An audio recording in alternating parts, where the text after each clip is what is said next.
वल्लभलाल प्यारे की जय। जय हो।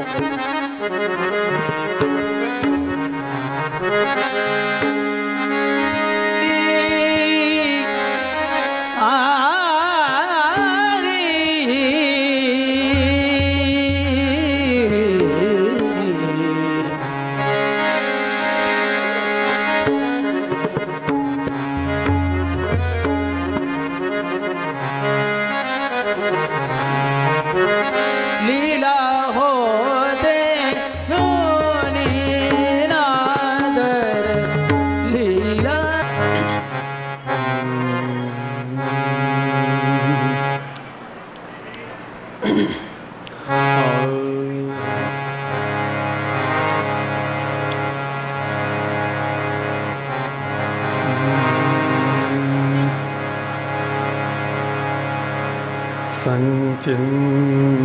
संचिन्तय भगवतः चरणारविन्दं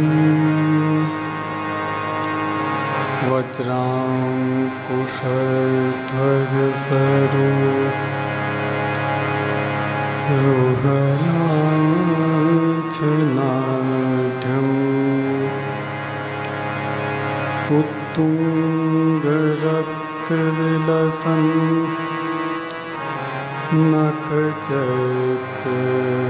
नखचक्रवाले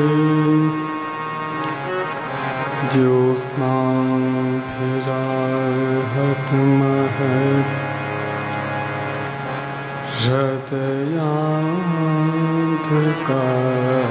हृदयान्धकारम् यच्छोचने श्रितसरित् पवरोदके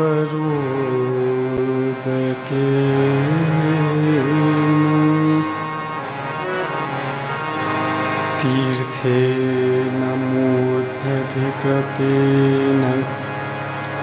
शिवः शिवो भूत् ध्यातुर्मनः शमलशैल निसृष्टवज्रं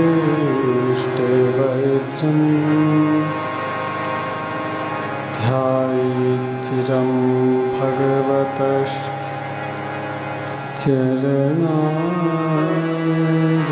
चरणारविन्दम्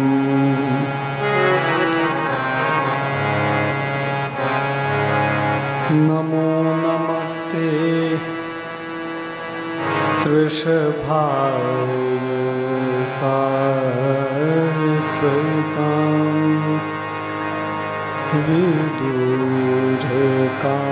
विदूरकाष्ठाय मुहुर्योगिनां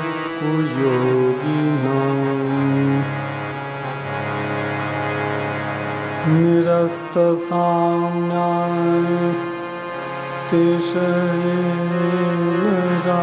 तिशयेनराध्यसा स्वधामदि ब्रह्मविरंसते नमः।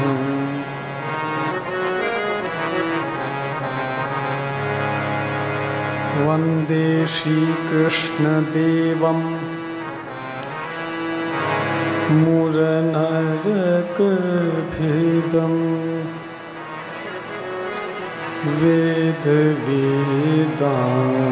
वेदवेदान्तवेद्यं लोके भक्तिप्रसिद्ध्यै यदुकुलजलधौ प्रादुरासीत्पाले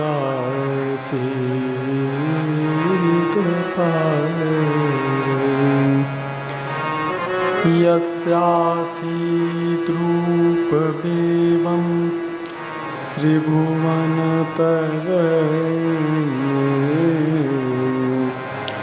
भक्तिवचस्वतन्त्रम्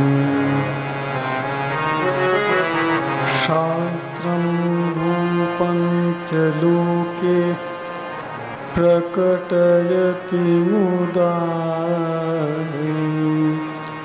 यस्यानुभूतिः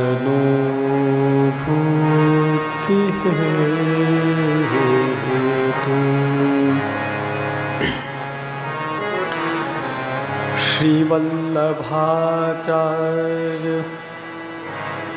निधि गदाधरः दासाधिसेव्यः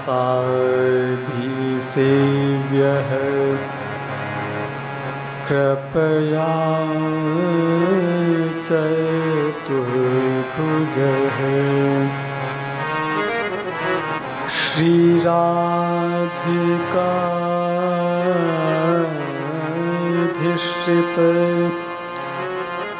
वामदोर्द्वयो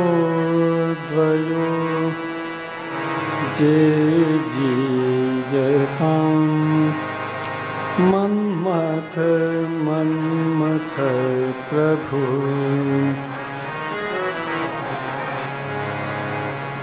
आदौ श्री पुरुषोत्तमं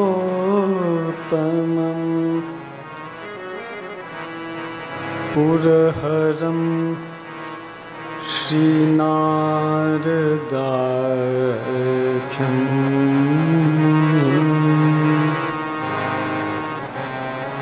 कृष्णं व्यासगुरुं शुकं तदनुगम्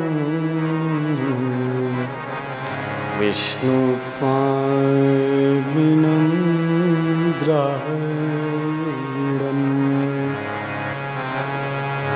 तच्छिष्यं किल बिल्वमङ्गलमहं वन्दे महायोगिनम्।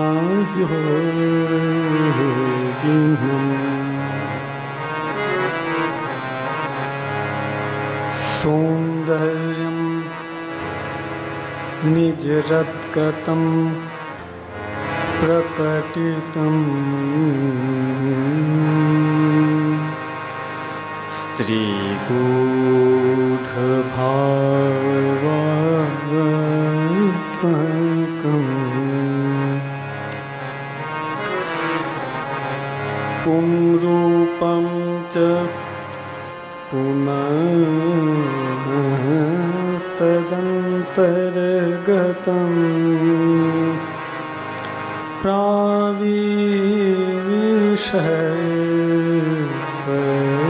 प्राविशस्वप्रिये संश्लिष्टा उभयोर्बभौ रसमय कृष्णो हि यत्साक्षिकम् रूपं तत्र तयात्मकं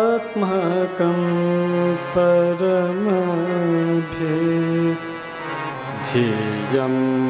सदा वल्लभम् ध्येयं सदा वल्लभम् ध्येयं सदा वल्लभम्।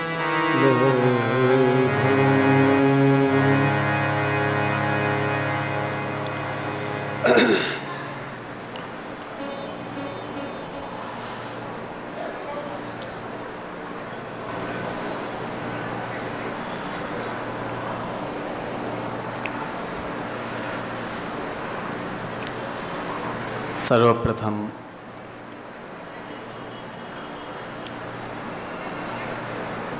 श्री મદન મોહન પ્રભુ શ્રી બાલકૃષ્ણ પ્રભુના ચરણારવિંદમાં દંડવત પ્રણામ કરું છું.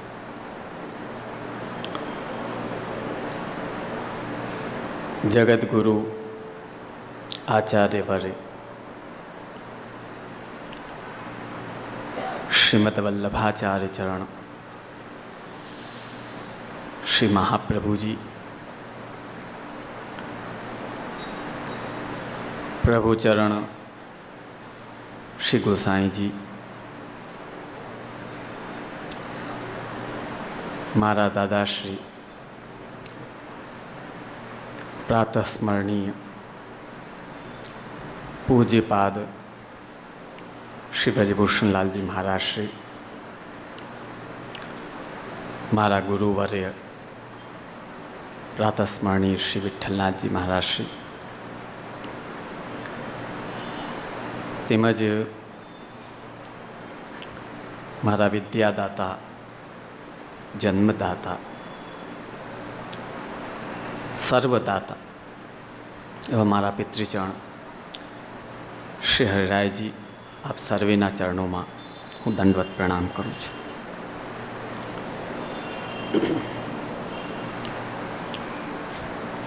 તેમજ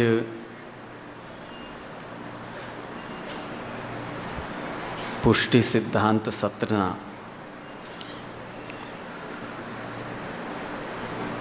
શુભ આયોજનના સર્વે અમારા મુખ્ય મનોરથીઓ અને ખાસ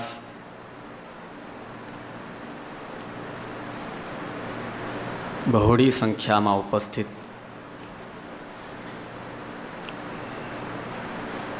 જામનગર, જૂનાગઢ, પોરબંદર, અમરેલી, રાજકોટ તેમજ અહીં સુરતના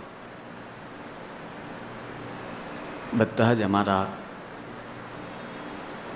પ્રિય વૈષ્ણવજનો, ભાઈઓ, બહેનો, બાળકો,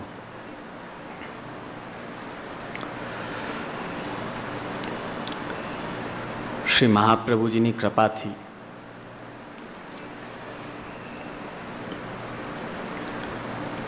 આ ત્રિદિવસીય સત્રના આજે અંતિમ દિવસે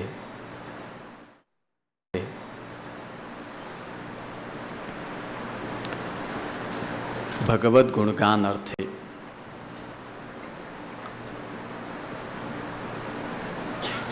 અને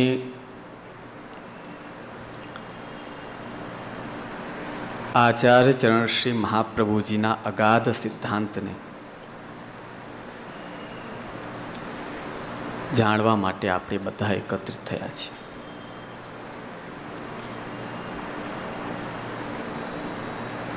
તમે નહીં માનો,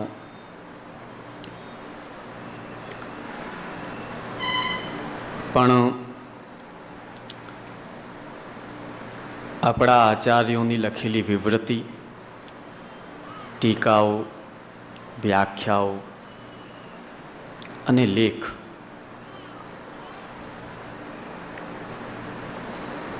બહુ કઠિન છે વાંચવા. એના અર્થનો અનુસંધાન કરવું એ અત્યંત કઠિન છે. મને જે થોડી અલ્પ જાણકારી છે એ મારા પિતૃચરણ શ્રી કાકાજીનો કૃપા પ્રસાદ છે. એમની કૃપાના કારણે થોડું વાંચી શકીએ, થોડું સમજી શકીએ અને એ અલ્પ જ્ઞાન સાથે તમને થોડું બતાવી શકીએ. હું તો બધા વૈષ્ણવોને કહીશ કે તમે ભાગ્યશાળી છો, બ્રહ્મ સંબંધી છો, મહાપ્રભુજી જેવા ગુરુ છે. કંઈક કંઈક વાંચતા જાઓ,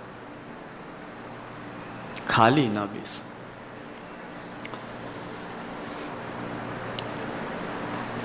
આપણા ભારત વર્ષના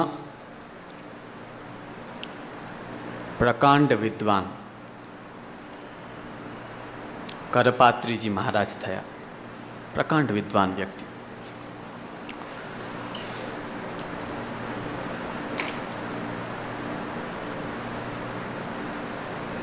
એમની પાસે મહામૂર્ખને લાવીને જો 15 દિવસ રાખો ને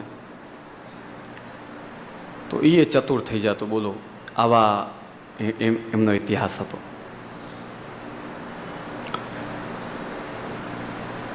હું એકવાર એક પુસ્તક વાંચી રહ્યો હતો ત્યારે એમનો એક કલ્યાણના અંકમાં એક એમનો લેખ હતો અને એ લેખનો શીર્ષક હતો પુસ્તક કો પ્રેમ કરો. બસ ખાલી આટલો જ.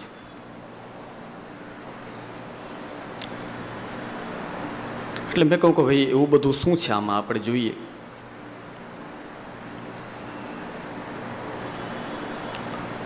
એવી સુંદર એમણે વિવેચના કરી એમાં કે આપણા સગા વહાલા, આપણું ઘર, આપણી સંપત્તિ, આપણી યશ કીર્તિ, આપણા મિત્રો, જો કાળક્રમે કે તો આપણે એનું સાથ છોડી દઈએ ને કે એ આપણું સાથ છોડી દે. આ આપણે સર્વ જાણીએ છીએ, બિલકુલ હકીકત છે કે એ ચાલ્યા જાય ને કે આપણે હટી જઈએ. કરપાત્રીજી એટલી સરસ વાત કરી. મિત્રને તમે 4 દિવસ નહીં મળો, 5મે દિવસે કહેશે ક્યાં ખોવાઈ ગયો. યાને કે ન દેખાવ તોય ફરિયાદ, દેખાવ તોય ફરિયાદ, ન બોલો તો ફરિયાદ, બોલો તો ફરિયાદ. સગા વહાલા મિત્ર બધાને ઉઠાવી લ્યો. એની ડાયરીમાં આપણા તરફ ફરિયાદ તો એની નોંધમાં હશે જ. જોજો.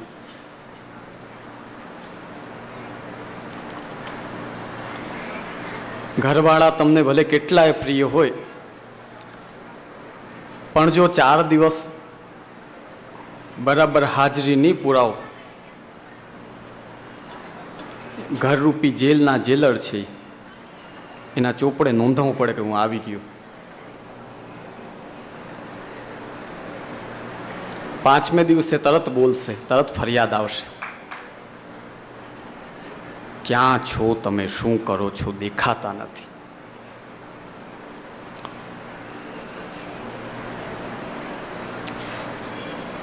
કરપાત્રીજી મહારાજે લેખમાં એટલી સુંદર વાત લખી. એક પુસ્તક એવી છે, આજે તમે 5મો પાનો વાંચો ત્યાં કંઈક પણ તમે એક નિશાન માટે મૂકી દો. 6 મહિના પછી આવીને પુસ્તકને ખોલશો તો નિશાન ત્યાં જ મળશે અને ફરિયાદ નહીં કરે કે કેમ આટલા દિવસ મને ન વાંચી.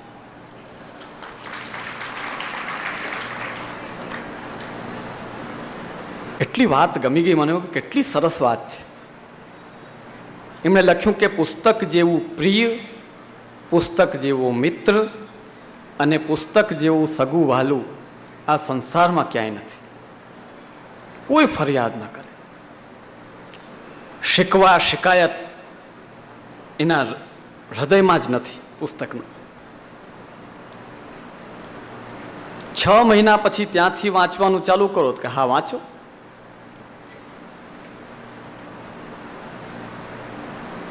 પ્રિય વૈષ્ણવજનો, જ્યારે અમારા આચાર્યોની પણ ક્યારેક એવી સ્થિતિ બને ભવિષ્યમાં, જેમ કે હમણાં થોડી બનવા લાગી છે,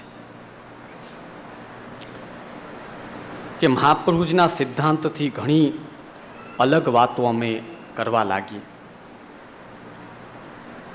ત્યારે વૈષ્ણવ પાસે ઈલાજ શું? તો કરપાત્રીજીએ બતાવેલો ઈલાજ તમને બતાડું છું. નવી પુસ્તકો લખાણ કરેલા લખાણપટ્ટીઓ ન વાંચો. 16 ગ્રંથ, શ્રીમદ ભાગવત, ભગવદ્ ગીતા, નિબંધ, શિક્ષાપત્ર. આપણા પૂર્વાચાર્યોએ કૃપા કરીને સરળ ભાષામાં જે સાહિત્ય લખ્યું હોય એ સાહિત્ય તમે રોકાયા વગર અગર વાંચતા રહેશો તો તમે પુષ્ટિ માર્ગના પથમાંથી ક્યારેય પણ ભ્રષ્ટ નહીં થાવ, એ મારી જવાબદારી. નવી લખાણ પટ્ટી વાંચશો, 10 શંકાઓ જાગશે.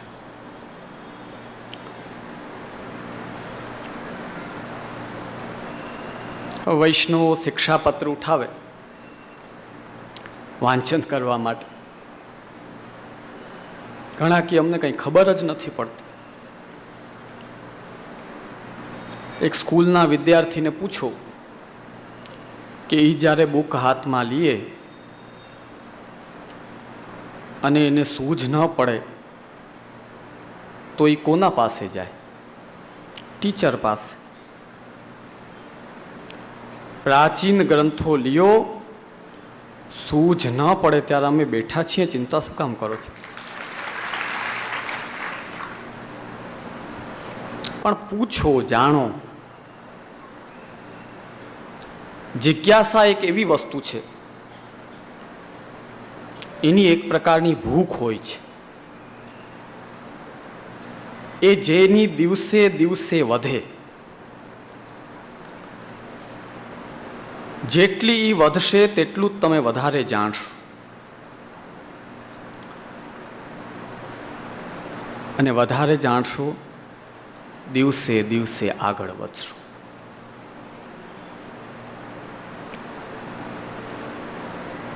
તો પ્રિય વૈષ્ણવજનો, આજ તૃતીય દિવસે સંદેશ રૂપમાં એક જ વાત કહીશ તમને બધાને કે ત્વદીયમ વસ્તુ ગોવિંદ તુભ્યમેવ સમર્પે. આમ 3 દિવસના અમારા પ્રવચન સાંભળી છેલ્લે ચંપસ કરીને બધા પ્રવચન અમારા ચરણમાં પધરાવી ને ભાઈ સાહેબ ઘર ભેગા ન થઈ જતા.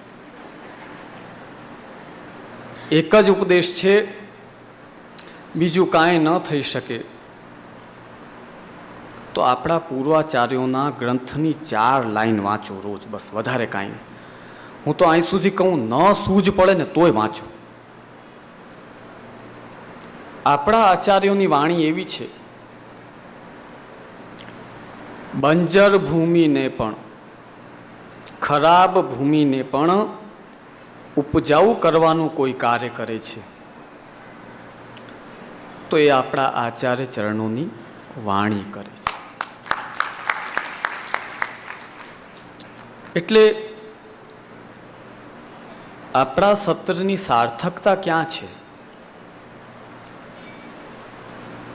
કે એ સત્ર પૂર્ણ થયા પછી તમારા જીવનમાં સંપ્રદાયને લગતું કંઈક એડ થવું જોઈએ, વધવું જોઈએ. અને તેમાં વાંચન અત્યંત જરૂરી છે. થોડું થોડું કરો વૈષ્ણવજનો, પણ કંઈક વાંચો, કંઈક જુઓ, કંઈક ખોલો. હું આ તમને સત્ય હકીકત કહું છું. આપણા આચાર્યોની વાણી જેને મનમાં લાગી જાય ને, એના આ સંસારની કોઈ વસ્તુ વાંચવી નહીં ગમે. બોલો, આવું સાહિત્ય છે આપણું. તો કંઈક વાંચતા જાઓ.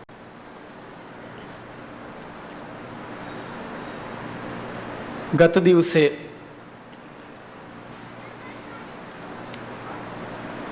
બ્રહ્મ સંબંધ વિશે, તેમાં પરમ ભગવદી એવા શ્રી રામાનંદ પંડિતની વાર્તા, બ્રહ્મ સંબંધ બાદ ભગવત સ્વરૂપ સેવા, અને તેની પહેલા ગુરુમાં પ્રેમ અને ગુરુની સેવા.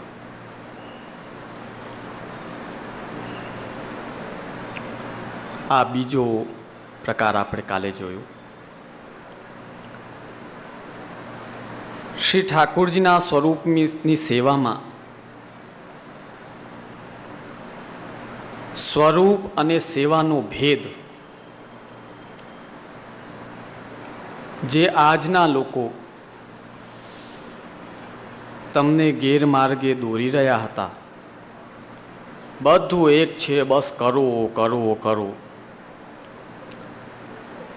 મનની કોઈ વાતની શ્રી હરિરાયજીના ગ્રંથનું પ્રમાણ આપીને મેં તમને સમજાવ્યો. શ્રીનાથજી ધર્મી, 7 સ્વરૂપ એના ધર્મ. અમે શ્રી મથુરાધીશજીના ઘરમાં છીએ તો અમારા ધર્મી મથુરાધીશજી, ધર્મ સ્વરૂપ અમારા ઠાકોરજી. તમે અમારી પાસે પુષ્ટ કરાવ્યા અને તમારા ઘરે જે ઠાકોરજી બિરાજે છે એના ધર્મી સ્વરૂપ તમારા ગુરુદેવના ઠાકોરજી. અરે આ ધર્મી પ્રકાર ક્યાં સુધી પહોંચે એ બતાવું. કોઈ મનોરથી હોય, મર્યાદી હોય, એ સેવા કરતો હોય અને એ મનોરથનું આયોજન કરે અને બીજા 10 વૈષ્ણવના ઠાકોરજી પધારે, ત્યારે વચ્ચે કોણ બિરાજે? મનોરથીના ઠાકોરજી. કારણ કે એનો મનોરથ છે એટલે એ ધર્મી રૂપ બિરાજી ને બાકી બધા પછી ધર્મરૂપ બિરાજીના રૂપ. આ આખી પરંપરા છે વૈષ્ણવ. મૂઢ લોકો ન સમજી શકે આ વસ્તુ. આ નાનો, આ મોટો, નાનો મોટો કંઈ નથી, બ્રહ્મ જ છે. હવે જેમ કે તમને દાખલો દઉં, હું આજે છેલ્લો દિવસ છે, બધી ઘણી ગૂઢ વસ્તુઓ નીકળશે, ધ્યાનથી સાંભળજો, આનંદ આવશે.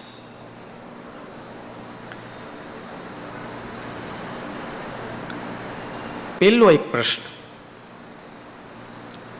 3 રાસ કેમ? રાસ પંચાધ્યાયમાં મહાપ્રભુજીનું નામ છે ને સર્વોત્તમજીમાં, રાસ લીલૈક તાત્પર્ય.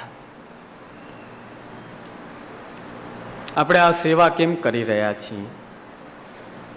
અમને ભગવત લીલામાં રાસનો આનંદ મળે, ત્યાં પ્રાપ્તિ થાય એટલા માટે જ.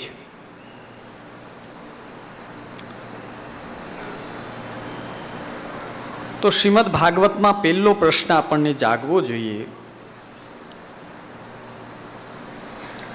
ભાઈ 3 રાસ કેમ? જો આ બધી બહુ ગૂઢ વાતો છે, આનંદ આવશે તમને સાંભળશો તો.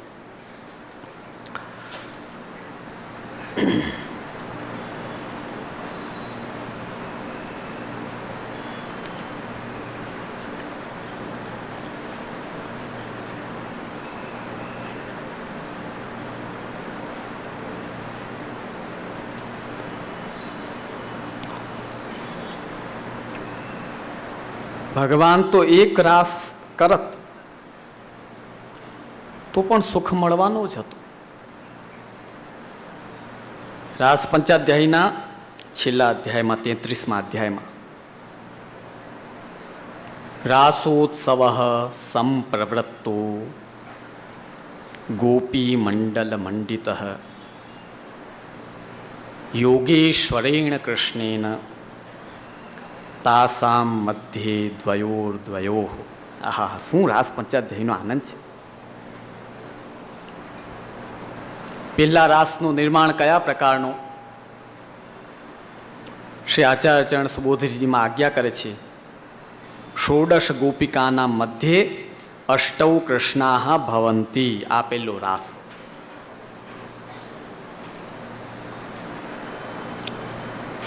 બીજો રાસ, મધ્યે મણિનામ હેમાનામ મરકતો યથા. બીજા રાસનો ક્રમ શું આવ્યો? ઠાકોરજી વચ્ચે ધર્મી સ્વરૂપમાં, અને જેમ મણિ હોય એની આગળ આસપાસ તમે મોતીની વાળ કરો ને, અને પછી મણિ ઉપર પ્રકાશ નાખો એક સરખી આભા દરેક મોતીને પ્રાપ્ત થાય. આ રીતે બિરાજીને ગોપીઓને રાસ કરાવ્યો. આ બીજો રાસ. કૃત્વા તાવંતમાત્માનમ યાવતીર ગોપયોષિત.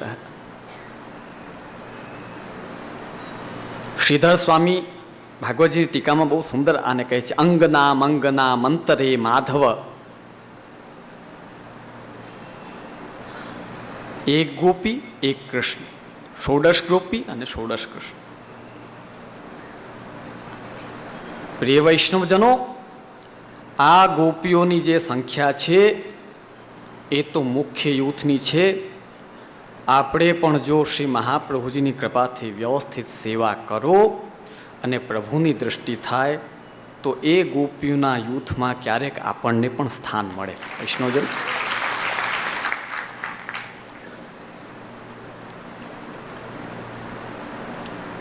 તો 3 રાસનું કારણ શું? ધર્મ ધર્મી ભાવથી આ 3 રાસ શ્રી ઠાકોરજીએ કર્યા.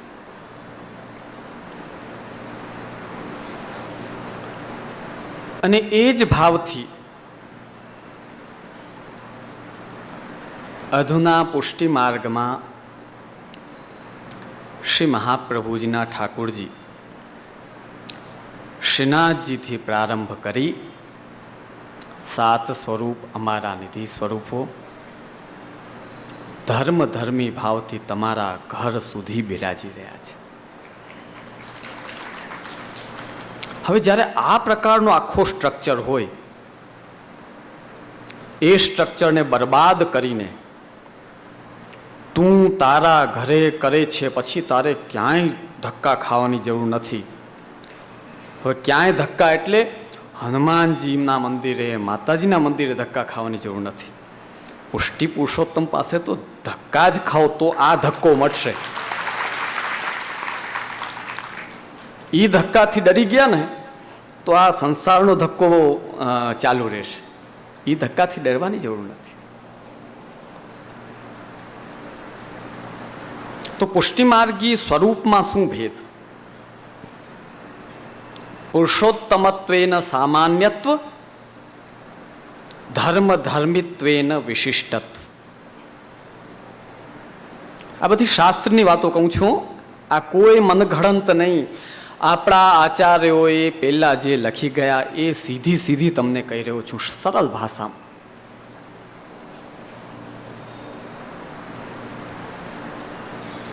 અને સેવામાં ભેદ શું?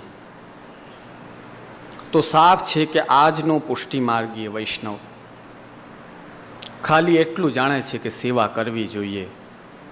જોજો, ઘણાને તો મનાવવા પડે. એવા સારા હોય એને એના 4 મિત્રો મળીને ઘેરે કે આને કોઈ રીતે મરજાદ લેવડાવો ને સેવા કરાવો. બોલો કેટલાને થાય છે કે નહીં?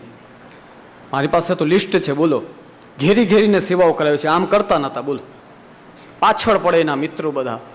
અરે અહીં સુધી કે વેપારી સંબંધ હોય ને તો વેપારી સંબંધને કહે કે ભાઈ આપણો મન ક્યારે મળે? ધંધામાં તો એક છીએ, દુનિયામાં એક છીએ, એક ગામમાં રહીએ છીએ. મન ક્યારે મળે? કે જ્યારે અમે જેવા છીએ તેવા તમે થાઓ તો.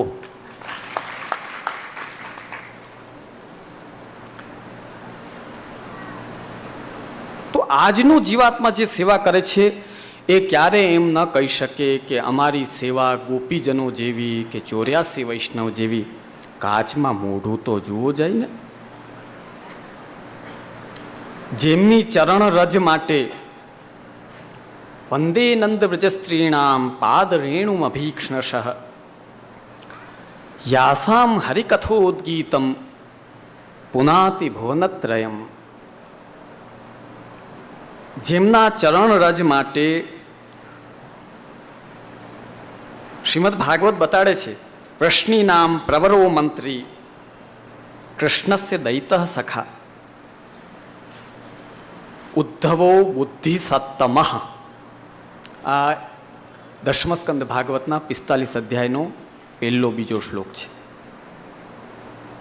ભગવાનના મિત્ર, નિત્ય એમની પાસે રહેવાવાળા, એમની શું સ્થિતિ કે ગોપીજનોના ચરણ રજની ઈચ્છા રાખી, આકાંક્ષા રાખી.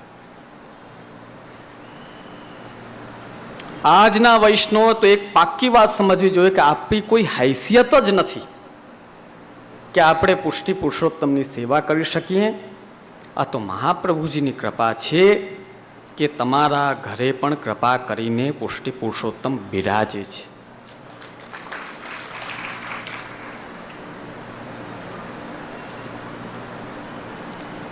એટલી સુંદર શ્રીમદ ભાગવતમાં જ્યારે આ પ્રસંગોમાંથી પ્રસંગો નીકળતા જાય, મારે શું કરવું, વિષય આગળ નથી ચાલતો. અગાધ ખજાનો છે. શ્રીમદ ભાગવતમાં સપ્તમ સ્કંધના 9મા અધ્યાયમાં જ્યારે નરસિંહજી ભયંકર ક્રુદ્ધ થયેલા છે, લક્ષ્મીજી પણ સામે જવામાં ડરે છે, એમને બીક લાગે છે.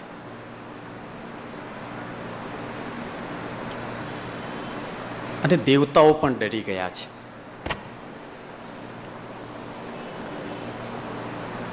તે સમયે બાલક પ્રહલાદને આગળ કરવામાં આવ્યો. સ્તુતિ એવી વસ્તુ છે, કેવોય ગુસ્સો હોય, કેવાય ક્રોધમાં હો, સ્તુતિ કરો, નમન કરો અને વખાણ કરો. જોજો કેટલો ગુસ્સાવાળો હશો ને શાંત પડી જશે. ક્યારેક પ્રયોગ કરીને જોજો. એ સ્તુતિ વાક્યોમાં આજે થોડુંક આમ થશે, ચિંતા ના કરો. એ સ્તુતિ વાક્યોમાં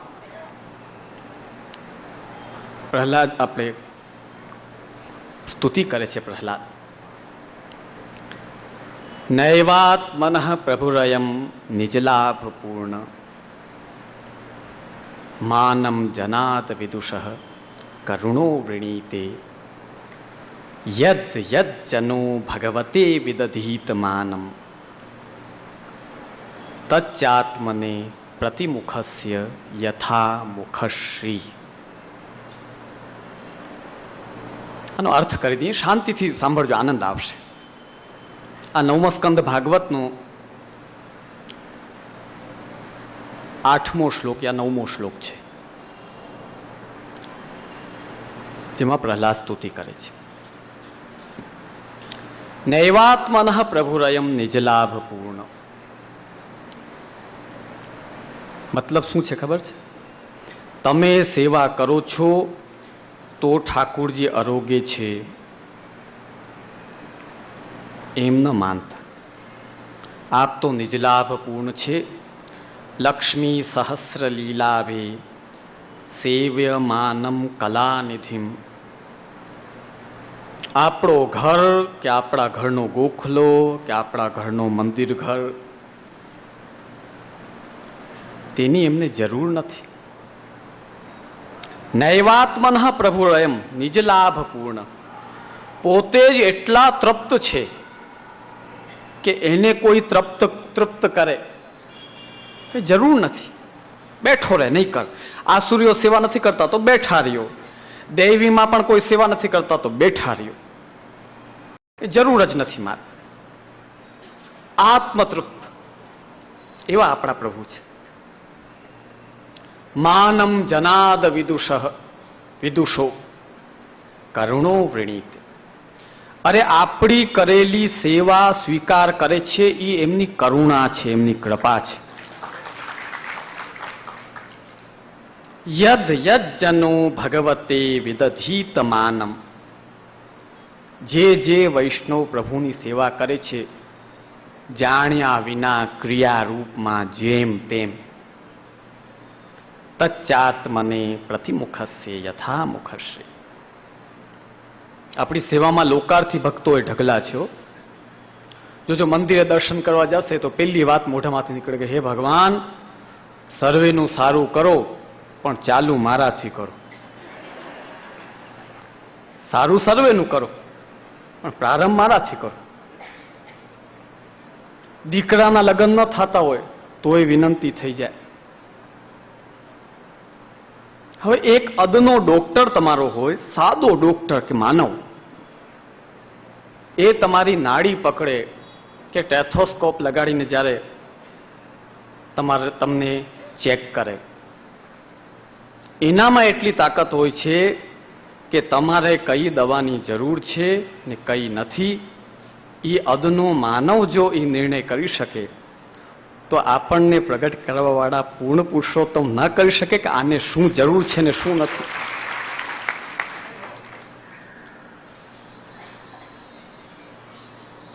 પણ બિચારો સામાન્ય વૈષ્ણવ હોય એટલે એ શું સમજે કે ઠાકુરજી મારા બાજુ ધ્યાન નથી દેતા, એમને ખબર નથી, એટલે વિનંતી કરો કે મારું કરો, મારું કરો.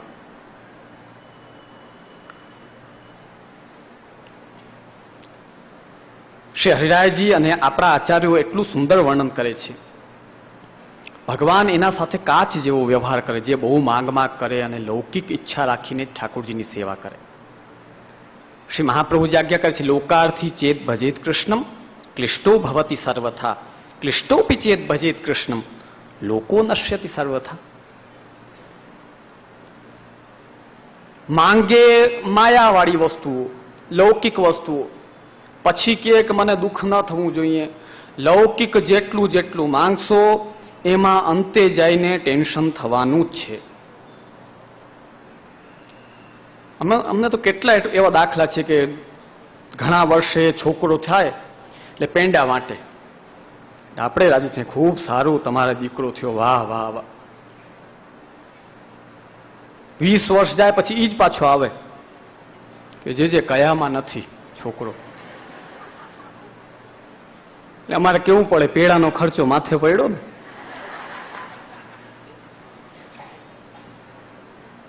વાંટા એ માથે પડ્યા, કાંઈ કામ ના આવ્યા. યદ યદ જનો ભગવતે વિદધીત માનમ તચ્ચાત્મને પ્રતિમુખસ્ય યથા મુખશ્રી. બહુ માગ કરે એની માથે કૃપા સીધી ન ઉતરે. એને જે જોતું હોય એ દઈને એને ભાગ અહીંથી, માથા પછી ખતમ થાય. જેમ કાચ હોય ને, કાચ જોજો, સમજજો, કાચ વગર તૈયાર ન થઈ શકાય. તમે જેટલા બાહ્ય ઉપચાર કરો, સ્નાન કરીને કંગો કરવો, પછી તિલક કરવો અથવા પાવડર લગાડવો, આ તે આપણે કેટલા બધા ઉપચારો કરીએ. હમણાં તો આ કોસ્મેટિકનો જ જમાનો છે, હવે એની જ બોલબાલા છે. હૃદયનો ગોરો તો કોઈ રહ્યો જ નથી, બધા આર્ટિફિશિયલ ગોરા થઈ ગયા છે. હૃદયના ગોરા તો લાખમાંથી એકાદ જણા મળે જેનું હૃદય સાચે સુંદર અને દેખાવડું હોય. આવા ભક્ત જ્યારે બાર જઈને ભગવાન પાસે માંગે તો ભગવાન એની સાથે કાચ જેવો વ્યવહાર કરે. કાચ બિચારો કેટલો સીધો, એની સામે ઉભા રહ્યો, તમે એમાં મોઢું જુઓ, ટીકા પીંડી બધી તમે કરો, કાચને કાંઈ ન મળે. બોલો, કાચને મળે છે? કાચ કોઈ દી તૈયાર થયો છે બિચારો? એનો રોલ એટલો જ કે સામે ઉભા રહ્યો અને આને જે કરવું છે ને એ કરવા દો, બસ. લોકાર્થી ભક્ત હોય એની સાથે ભગવાન પણ એવો જ વ્યવહાર કરે છે. કાચની જેમ ઠાડા રહે છે. તું સેવા કર કે કાંઈ પણ કર, તારો મન ખોટો છે, તારે માગવું છે બીજું, હું તને નથી જોતો, એટલે જા આ લે અને ભાગ અહીંથી. પ્રતિમુખસ્ય યથા મુખશ્રી. તો એક વાત તો સનાતન સત્ય છે, કોઈ આને અસ્વીકાર ન કરી શકે. મળજાત સુધી લીધેલી સ્થિતિ હોય, બાહ્ય દ્રષ્ટિએ ઘણો કંટ્રોલ. જોજો, હું પ્રિય વૈષ્ણવજનો, હું કાયમી મર્યાદીનો સપોર્ટર રહ્યો છું. અમુક બાળકો તો મર્યાદાના જન્મના દુશ્મન છે. બોલો, અરે ઓલા માંડ બિચારા સંસાર સાગરમાંથી બધું છોડીને અહીંયા આવ્યા છે. અરે એનો વાહો થાબડો, અરે ઓર વધુ આગળ, શું કામ નહીં? અમને તો અમારા મર્યાદી વૈષ્ણવ ઉપર કાયમી ગર્વ છે અને રહેવાનો છે. પોતાના કામ છોડી ને વૈષ્ણવ માટે, ગુરુદેવ માટે કાળા તડકામાં દોડાદોડી કરતા હોય એવા છે અમારા મર્યાદી વૈષ્ણવ. અમને કાયમી એની માથે ગૌરવ છે.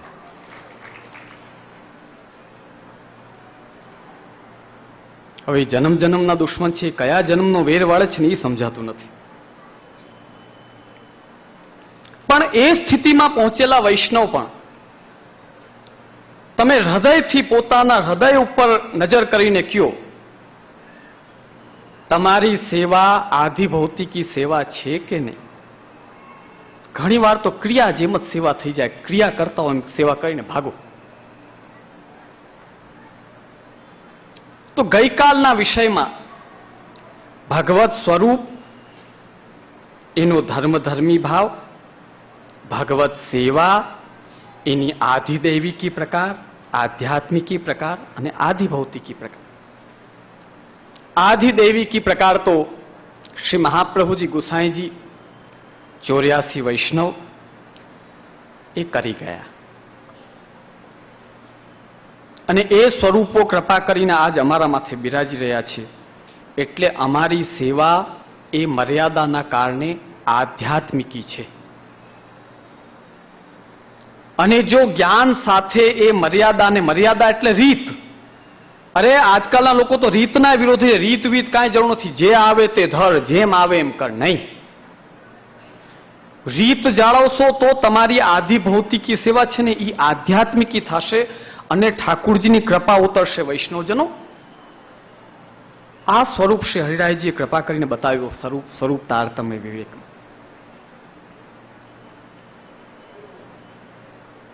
તો ગઈકાલે આપણે ધર્મધર્મી ભાવ, સેવાનો સ્વરૂપ, સેવાની સ્થિતિ અને આજનો વૈષ્ણવ કેવી રીતે સેવા કરે છે એ તમે, મને એવું લાગે છે કે સારી રીતે હવે તો સમજી ગયા હશો. હવે એનાથી આગળનો એક વિષય,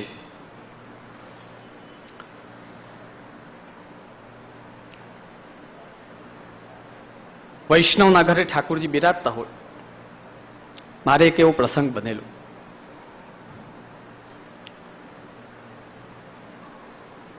હિંમતનગર મોડાસા પાસે જે આપણે સાબરકાંઠા કહેવાય છે.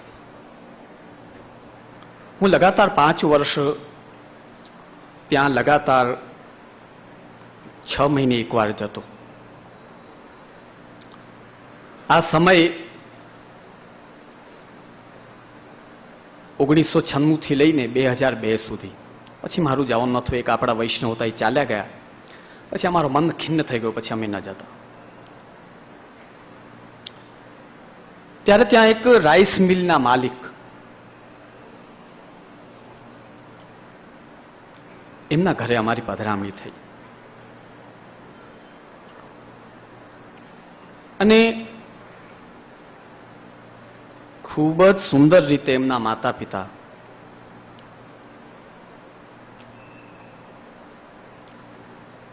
ઠાકોરજીની સેવા કરે. હવે જોજો, અમે જ્યારે સવારે ગયા એમના ઘરે, પ્રભુને ભોગ ધર્યા, પછી બારે આવીને બેઠા. એમનો નાનો દીકરો આવ્યો. 8:30-9 વાગે ફટાફટ સ્નાન કરીને દોડતો એટલે તરત એમના માએ કહ્યું કે જે ગુરુદેવ બિરાજે છે પગે લાગે.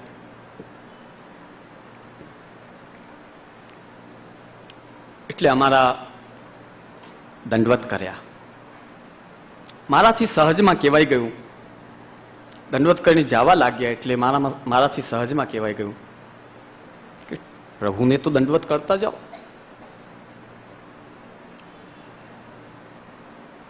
કે મહારાજ માફ કરજો, હું મૂર્તિ પૂજામાં માનતો નથી. અરે ઠીક છે, ચાલે, કઈ વાંધો નહીં, નથી માનતો તો કશું વાંધો નહીં. હજી ઓલા અંદરથી સેવા પહોંચીને પછી આવીને આમ દંડવત કરે એની પેલા બીજો બાલક આવ્યો ઉપરથી તૈયાર થઈને, એનો બીજો દીકરો. તરત એને માએ કહ્યું ભાઈ તું ગુરુદેવને દંડવત કરી લે. એટલે એ દંડવત કરે એટલે મારાથી પાછું કહેવાય ગયું કે ઠાકોરજીને તો દંડવત કરો. એને કહ્યું કે મહારાજ હું બહુ જલ્દીમાં છું, એટલે બારે અમારે ચોરે કૃષ્ણ મંદિર છે ને ત્યાં પગે લાગી લઈશ. એ કે અહીંયા કૃષ્ણ છે ને ત્યાં કૃષ્ણ છે, એમાં શું ચિંતા. આ હકીકત કહું છું તમને. ત્યારે મને એક પ્રશ્ન જાગ્યો અંદર, ત્યારે અમારી વય પણ નાની હતી કે હા ત્યાં પણ છે,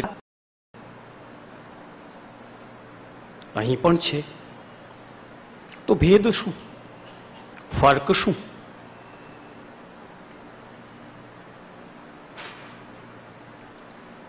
એટલે મેં તરત જામનગર આવી બીજે દિવસે. મારો એક મેં કાયમી નિયમ રાખ્યો, કોઈ પ્રશ્ન મને અતિ આમ અંદર આમ રિમેમ્બર થતો રહે, વિચારમાં આવતો રહે, તો હું તરત કાકાજીને પૂછું, કાકાજી આનું શું? હું હકીકત કહું છું આજે તમારા બધા સામે કે મારા પિતૃચરણ એવા કૃપાળુ છે કે સેવા દરમિયાન મંદિરમાં ચાલતા ચાલતા અગાધ સિદ્ધાંતો મને ચાલતા ચાલતા આજ્ઞા કરે. ભોજનમાં બેઠા હોઈએ તો ત્યાં નાનો પ્રશ્ન અને મોટું સિદ્ધાંતની વરસાદ અમારા માથે કરી દે. એ જ કૃપા પ્રસાદ છે કે આજે અમે તમને કહી શકીએ છીએ.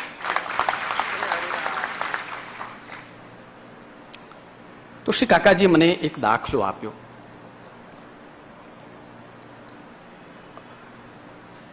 કે બેટા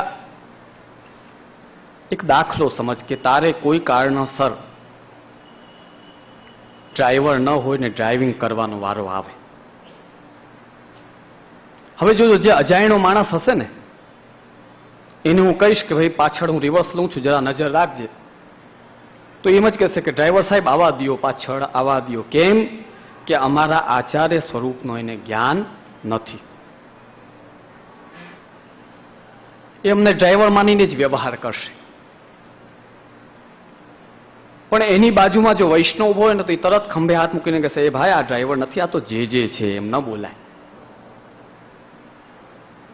પણ ડ્રાઈવર ન હોય તો જેને પણ ગાડી ચલાવવી પડે. એમ જ આ આખો સંસારની ઉત્પત્તિ ભગવાને કરી છે, તો તે સંસારના પાલન પોષણ પણ ભગવાને કરવું પડે. એટલે પરબ્રહ્મે જ પોતાનું એક સ્વરૂપ જે વિષ્ણુ દેવતા છે એમને આ સંસારના પાલન પોષણ માટે દેવતા રૂપમાં સ્થાપિત કર્યા છે. અરે આ સંસારમાં જેટલા કૃષ્ણ મંદિર છે, માત્ર શ્રી દ્વારિકા અને પુરુષોત્તમ ક્ષેત્રો, એને તમે બાદ કરો તો જેટલા કૃષ્ણ મંદિર બને છે ત્યાં એ કૃષ્ણ વ્રજાધિપ યશોદોત્સંગ લાલિત કૃષ્ણ નથી. બ્રહ્મા વિષ્ણુ મહેશ પૈકી જે દેવતા રૂપ વિષ્ણુ છે તેમનું તે જગ્યાએ સ્થાપન થાય છે, તે જગ્યાએ તેમનું પૂજન થાય છે, અને દરેક દેવતા રૂપમાં વ્યવહાર એ મંદિરોમાં એ કૃષ્ણ સાથે થતા હોય છે. નામ પણ આ નારાયણ, લક્ષ્મી નારાયણ, આ રીતે અલગ અલગ એમને નામાભિધાન કરવામાં. એ છોકરાની જે વાત હતી કે અહીં પણ કૃષ્ણ છે અને ત્યાં પણ કૃષ્ણ છે, એ કઈ જગ્યાએ ખોટી ઠરે છે?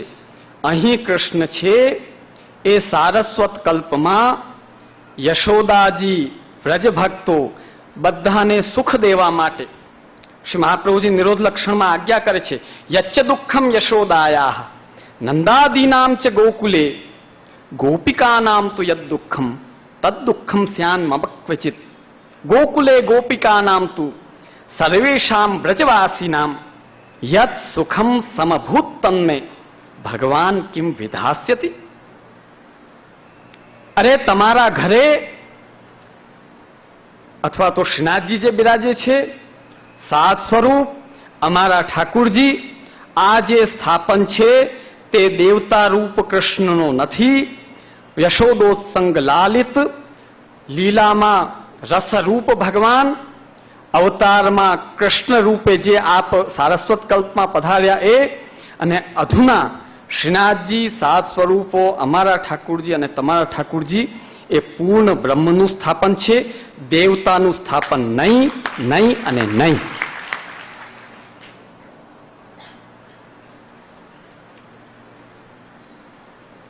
હવે વિચાર કરો, શું અહીં કૃષ્ણ કૃષ્ણ એક થયા?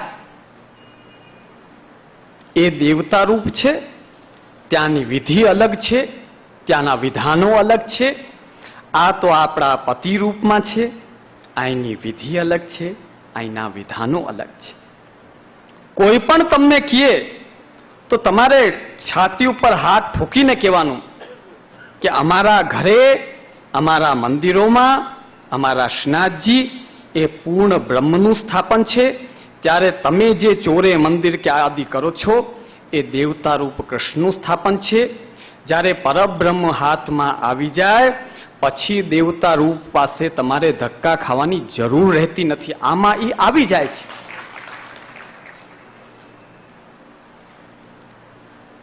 એટલે જ તૃતીય સ્કંદ ભાગવતમાં 29મો અધ્યાય અને તેનો 22 થી 25 શ્લોક વચ્ચે દેવહૂતિજી અને કપિલદેવજીનો સંવાદ છે. યોમામ સર્વેષુ ભૂતેષુ સંતમાત્માનમીશ્વરમ હિત્વા અર્ચામ ભજતે મૌઢ્યાત ભસ્મન્યેવ જુહોતિ સહ.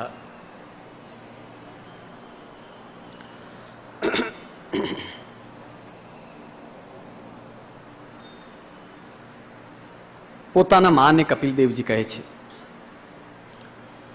પરબ્રહ્મ ભગવાનને છોડીને, પરબ્રહ્મ ભગવાન કેટલા સ્વરૂપમાં બિરાજે છે? એક સ્વરૂપ લીલામાં. કાલ જો દીક્ષિતજી મહારાજની પત્રિકા વાંચજો, એ પત્રિકા ખાલી અમે પ્રચાર પ્રસાર માટે નહીં, તમને જ્ઞાન દેવા માટે આપી છે. એમાં કેવો ખજાનો ભર્યો છે, પત્રિકામાં વાંચો તમે. તમે તો લઈને એને ફોલ્ડ કરીને મૂકી દીધી. એના માટે નથી. સાદી ગુજરાતીમાં દીક્ષિતજીએ પુષ્ટિ માર્ગનો મહાપ્રભુજીનો કેવડો મોટો સિદ્ધાંત મૂક્યો છે. જો ઠાકુરજીના કેટલા કેટલા પ્રકાર છે. લીલાત્મક પ્રભુ, અવતારાત્મક પ્રભુ, અંતર્યામી પ્રભુ, અને એ જ અંતર્યામી જ્યારે પુષ્ટ થાય ત્યારે સ્વરૂપ રૂપમાં બિરાજે. જે અંદર બિરાજે છે તમને જો સીધા સીધા જોવા હોય તો તમારા ઘરે ઈ સેવા કરાવવા માટે પધારે છે, ઈ પરબ્રહ્મ છે. યોમામ સર્વેષુ ભૂતેષુ સંતમ આત્માનમીશ્વરમ. પ્રાણી માત્રના હૃદયમાં રહેલો અને ભક્તિનું દાન કરનાર એવા પ્રભુની સેવા છોડીને અર્ચામ ભજતે, આ અન્ય જગ્યાએ ધક્કા ખાઈ ખાઈને દેવતા રૂપ જગ્યાએ અન્ય મંદિરોમાં જે ધક્કા ખાય છે, અર્ચામ ભજતે મૌઢ્યાત, તો મહામૂઢો છે. એ અર્ચા એટલે એ પૂજાની મૂર્તિને જે ભજે છે એને શ્રીમદ ભાગવત મૂઢ લોકો કહે છે. સ્વરૂપની ભક્તિ છોડી અને એ અર્ચાને ભજવું, આનાથી મોટી કોઈ મૂર્ખામી નથી. બોલો. ભસ્મન્યેવ જુહોતિ સહ. ભસ્મ હોય, ખાલી રાખ પડી હોય, એમાં મંત્ર બોલીને કેટલી આહુતિ દ્યો ને એ કે આહુતિ દેવતાને પહોંચે નહીં.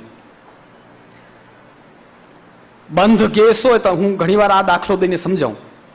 બંધ ગેસમાં ચા ચઢાવો તમે, પછી બારે બેસીને વાટ જુઓ, ચા ચઢે ચઢે ચઢે. તારો ગેસ જ બંધ છે તો તારી ચા ચઢશે કેદી? બોલ. એમ જ આ અન્ય જગ્યાએ વૈષ્ણવ જ્યાં જ્યાં ભટકે છે અને ફલ લેવાની ઈચ્છા માંગે છે, તેને પુષ્ટિમાર્ગીય કૃષ્ણ જ માને છે, તો એ મહામૂર્ખતા કરે છે. પુષ્ટિમાર્ગીય મંદિરમાં જાઓ, પુષ્ટિ પુરુષોત્તમને ભજો. વર્ષમાં એકવાર શ્રીનાથજી જાઓ, શ્રીનાથજીને ભજો. પોતાના ગુરુદેવના ઠાકુરજી સન્મુખ થાઓ અને ઘરે નિત્ય શ્રી ઠાકુરજીની સેવા કરો. આ ક્રમ જે જીવાત્મા આ જીવન કરી લે છે એને પછી અન્યત્ર ક્યાંય પણ ભટકવાની આવશ્યકતા રહેતી નથી, નથી અને નથી જ. ગીતાજીમાં પણ આજ્ઞા છે. 15મો અધ્યાય પુરુષોત્તમ યોગ. સર્વસ્ય ચાહમ હૃદય સન્નિવિષ્ટો મત્તઃ સ્મૃતિ જ્ઞાનમપોહનમ ચ વેદૈશ્ચ સર્વૈરહમેવ વેદ્યો વેદાંત કૃત વેદ વિદેવ ચાહમ. હું પ્રાણી માત્રના હૃદયમાં છું અને એ આચાર્યજીના હૃદયમાં સર્વ લીલાયુક્ત પ્રભુ છે. અમે કોઈ બીજાનું સ્થાપન નથી કરતા કે કોઈ અન્ય દેવતાને બોલાવતા નથી મંત્રથી. અમે તો પ્રભુ જ્યારે પુષ્ટ કરીએ ત્યારે વેદોક્ત પુરુષ સૂક્ત કે જે પરબ્રહ્મ માટે ગાવામાં આવ્યું છે એ બોલવામાં આવે. પૂતના મોક્ષમાં બતાવેલો ન્યાસ એ કોઈ શાસ્ત્રોક્ત ન્યાસ નથી. અરે મારા બાળકને આ પૂતના લઈ ગઈ, એને કોઈ અલાય બલાય ન લાગી જાય, આવી પ્રેમાત્મક ભાવના જે ભગવાન ઉપર વ્રજ ભક્તો અને યશોદાજીને આવી, અને આને કોઈ તકલીફ ન પડે એટલે જલ ગોબર બધું ફેરવી ને પછી એક એક અંગ ઉપર ન્યાસ કર્યું. એ ન્યાસ પ્રકાર પુષ્ટિ માર્ગમાં છે. અને છેલ્લે મહાપ્રભુજીએ બતાવેલો કૃષ્ણ એવ ગતિર્મમ, એવો કૃષ્ણાશ્રય બોલીને પછી અમે વિનંતી કરી કે પ્રભુ આચાર્યજીના હૃદયમાં જે અંતર્યામી રૂપે સર્વ લીલાયુક્ત ભગવાન આપ વિરાજમાન છો, એ આ સ્વરૂપમાં બિરાજી ને આ ભક્તનો ઉદ્ધાર કરો. આપણા સ્વરૂપ આવી રીતે પુષ્ટ થાય છે. અને આનો પ્રમાણ શ્રીમદ ભગવદ્ ગીતાના 11મા અધ્યાયમાં વિશ્વરૂપ દર્શનમાં. જો વૈષ્ણવ મારે શ્લોક વધારે આવી જશે, થોડું માફ કરજો મને, પણ શું થાય આ છે જેવું. નાહમ વેદૈ ન તપસા ન દાનેન ન ચ ઇજ્જયા શક્ય એવમ વિધો દ્રષ્ટુમ દ્રષ્ટવાન અસી મામ યથા. હે અર્જુન, તું મને જે રીતે દર્શન કરી રહ્યો છે આ ભક્તિથી અને મારી કૃપાથી થાય, કોઈ મંત્રથી થાતું નથી. નાહમ વેદૈર ન તપસા ન દાનેન ન ચ ઇજ્જયા, કોઈથી આ વસ્તુ નથી થતી. કૃપા અને ભક્તિથી થાય છે.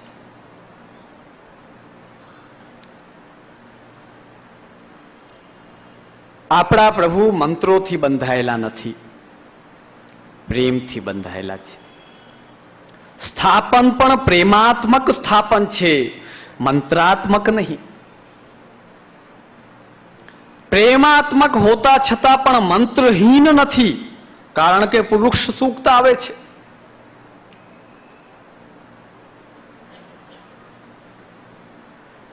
શ્રીમદ ભગવદ્ ગીતા કહે છે ને, વિધિહીનમ અસૃષ્ટાન્નમ મંત્રહીનમ અદક્ષિણમ શ્રદ્ધા વિરહિતમ યજ્ઞમ તામસમ પરિચક્ષતે. ભગવદ્ ગીતા એવું માને છે મંત્રહીન જે વસ્તુ હોય એ તામસ ફલ દેનારી હોય છે. કોઈ આક્ષેપ કરે કદાચ કે તમે કહો છો કે અમારા ભગવાન મંત્રને અધીન નથી, તો તમારી ભક્તિ જ આખી તામસ થઈ ગઈ, બેકાર થઈ ગયું તમારું. નહીં, નેવા.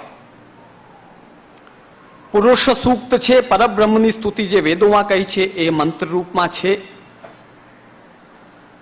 ન્યાસ વિધિ એ યશોદાજીની પ્રેમાત્મક મંત્ર રૂપમાં છે ભાગવતની.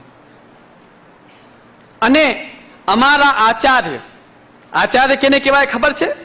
આચરતી સ્વયં કર્મ કૃત્વા પ્રદર્શયતી લોક સંગ્રહાર્થમ ઇત્યાચાર્યા. પોતે ઈ કાર્ય કરે, આપ સેવા કરી, શીખવે શ્રીહરિ, ભક્તિ પક્ષ વૈભવ સુદૃઢ કીધો. આપની લીલા વદન પોતે કહી.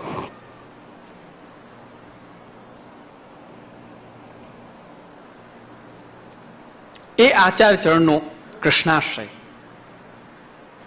પ્રેમાત્મક પણ છે, મંત્રાત્મક પણ છે, મંત્રને અધીન પણ નથી, પ્રેમને અધીન છે.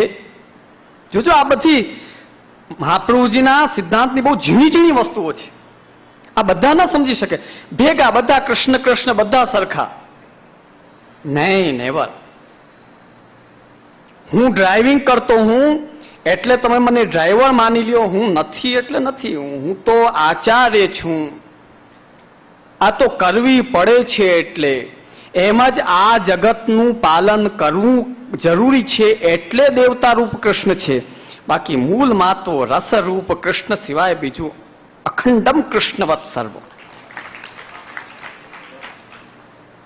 આખો સિદ્ધાંત છે.